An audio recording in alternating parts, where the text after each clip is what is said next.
अहम पेशरफ्त आपको आगाह करें कि सिंध में बच्चों के फार्मूला दूध की फरोख्त पर पाबंदी आयद कर दी गई है। फार्मूला दूध डॉक्टर के नुस्खे पर फरोख्त हो सकेंगे।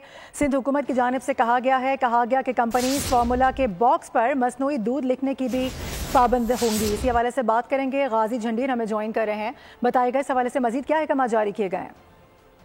जी बिल्कुल, ये सिंध हुकूमत ने एक अहम फैसला किया है जिसमें सिंध के अंदर बच्चों के लिए फार्मूला दूध की आम फरोख्त पर पाबंदी आयद कर दी गई है। सिंध हुकूमत की तर्जुमान का मौक़िफ़ है कि बच्चों के लिए जो फार्मूला दूध मुहैया किया जाएगा या फरोख्त किया जाएगा वो सिर्फ डॉक्टर्स के नुस्खे पर फरोख्त हो सकेगा। इसके अलावा तमाम कंपनियां अपने फार्मूला दूध के डब्बे पर मसनूई दूध लिखने की पाबंद भी होंगी। सुमैता अफजाल सईद की जानिब से प्रेस बयान जारी किया गया है जिसमें उन्होंने कहा है कि सिंध हुकूमत ने पाबंदी protection and promotion of breast feeding and child protection के जो एक्ट है उसके तहत लगाई है, जबकि खिलाफ वर्जी करने वाले पर 5 लाख रुपए जुर्माना और 6 माह की जेल भी हो सकती है। तर्जुमान सिंध हुकूमत का कहना है कि यह फैसला बच्चों को माँ का दूध पिलाने की शरह में इजाफा करने के लिए किया गया है और माँ का दूध न पीने से बच्चे खसरा समेत टाइफाइड और दीगर अमराज से मुब्तला होते हैं। इसी वजह से सिंध हुकूमत ने अहम इकदाम ठीक है, इस वजह से अहम इकदाम उठाया गया है। अपडेट करने के लिए बहुत शुक्रिया।